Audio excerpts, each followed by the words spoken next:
Well, g'day guys, welcome back to the mini truck camper build part 3. So in this part, the main focus is to get all the floors, walls and the roof on, making this look like more of a camper. Okay, so I've had a good think about how I want to do this, and I think the best way is to sheet the bottom of the camper itself so that I don't have to keep flipping it over and over. If I do the sides, it's just going to weigh more and more and become harder and harder to flip over. We're going to chuck a sheet on, mark it out, cut it, and then we'll put it on.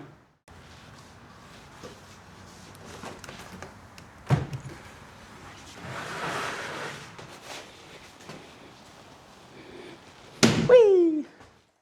So now we'll chuck it on, get it in position, mark it out, cut it, then screw it in.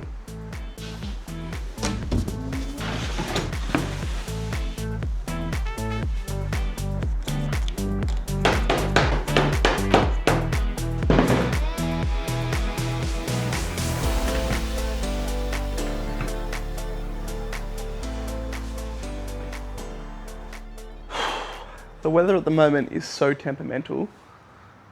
It reckons it's going to rain in about 4 minutes. So I kind of want to hold off before I drag that ply out here and start cutting. Oh, it's just terrible at the moment. And yep, sure enough, it starts raining.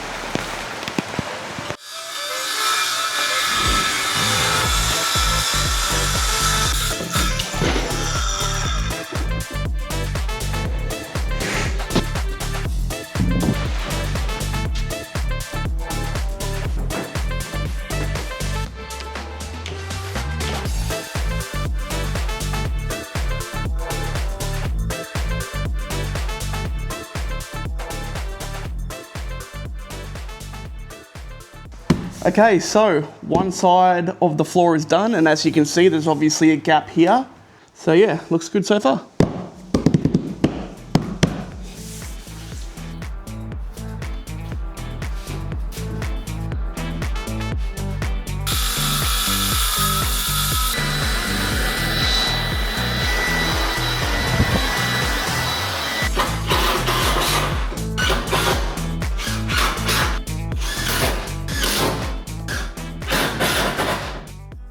Alright, well, I know it doesn't look like I've got much done, but I've got this wall on, one side of the floor, so that's going to wrap up tonight, and we'll do a bunning strip in the morning and then get back after it. Well, good morning. We've woken up again to another miserable day. It's very dark and cloudy outside. So we're going to start by placing on this side here. Once I've done that, we're going to do a bunning strip and then see where we go from there.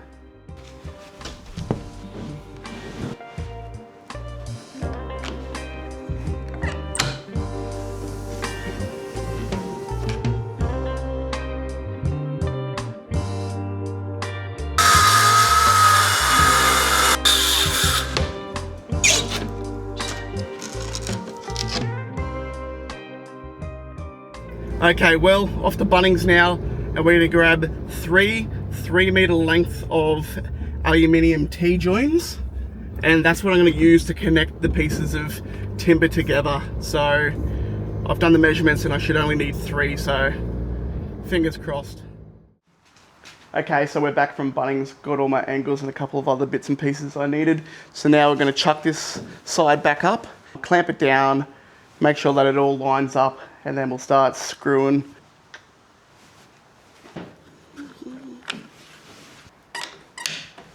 Well, she looks a bit how you going, however, this is the scariest part for me. This is where the door is, so I want to make sure that I'm tracing out where everything is properly.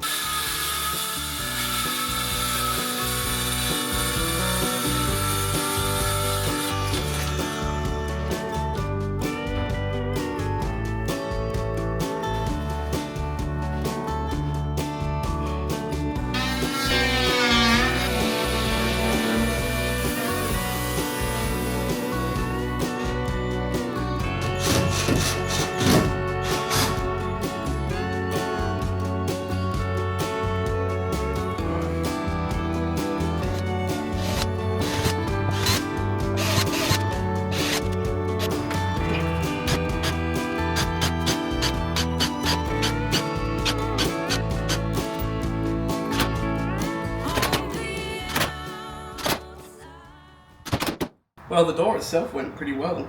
So nice cutout. There's a couple of little bits of overhang on the edges here, but I'll get rid of all that. So now I'm just gonna shuffle the screws in.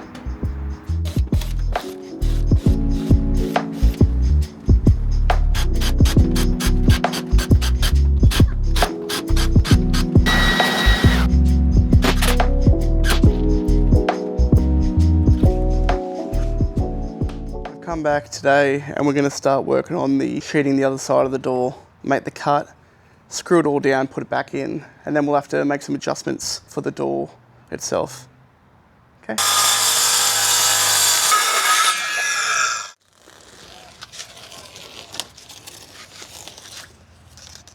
Okay, so I've got the door cut out to a point where I'm happy with it. Now, as you've seen about a million times now, just simply got to drill in, bore out, and then screw all the holes down.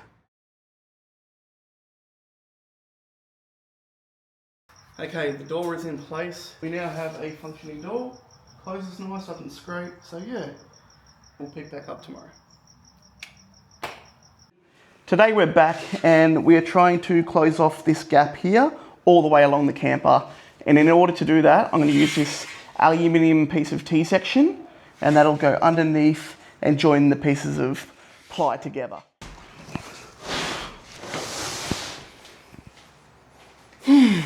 Okay, so I haven't filmed for a bit, but I just tried to push the aluminium strips in and it wasn't working. I then tried to silicone it and it has worked, but the problem is there's just going to be too much flex. I don't know what to do. So frustrating. Hey, good afternoon. So we're back. I'm going to try to have a bit better of an attitude today. So I think the best way to go about it is just to hit it with the hammer and hit it flat. So that's what I'm going to do. I'm going to bash it flat, silicone it, and be done. Sweet. So this is how I've been doing. I've been hitting it flat with the hammer, and that was working until about here, and then it just got super hard. Anyway, it took forever to get to this point. Then I realized I can actually just snap it. I tried this before and it wasn't working, but then all of a sudden, look at that. It's cutting perfectly. What?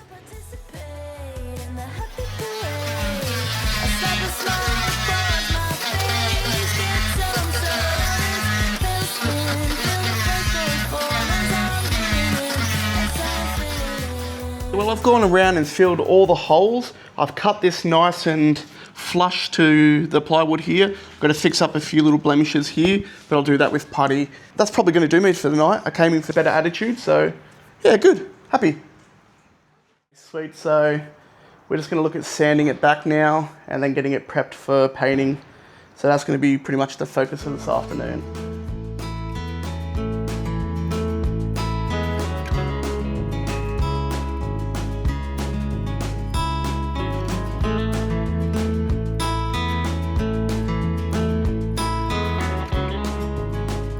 All right, well, I've gone through and I've done about 3 coats. I think I'm pretty happy with that. We're just gonna let it dry and then we may come back tomorrow. All right, see you then.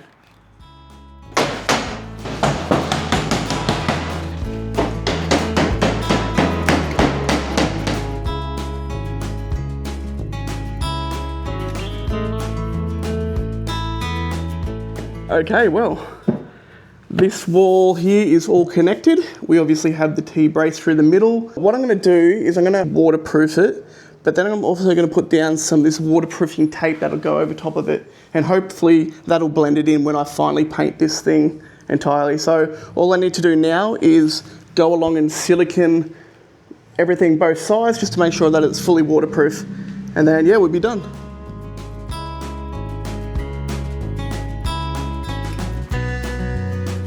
All right, well, we got a good amount done today.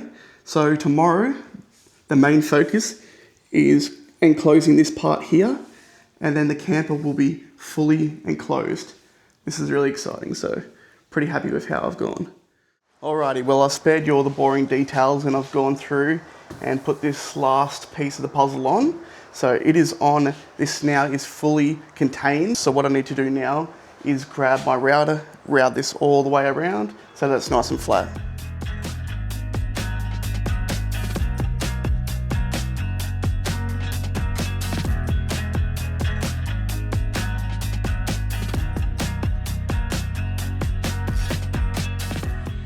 Well, the midi camper now has a floor. Insulation's on the wall, cutouts are done. This has turned out really good. I'm really happy with this. So that's going to finish it off for this video. In the next video, we'll start doing the internals, windows, the hatch, and then start working on the roof. Alright, thanks so much for watching. If you haven't already, please consider subscribing. See you in part 4.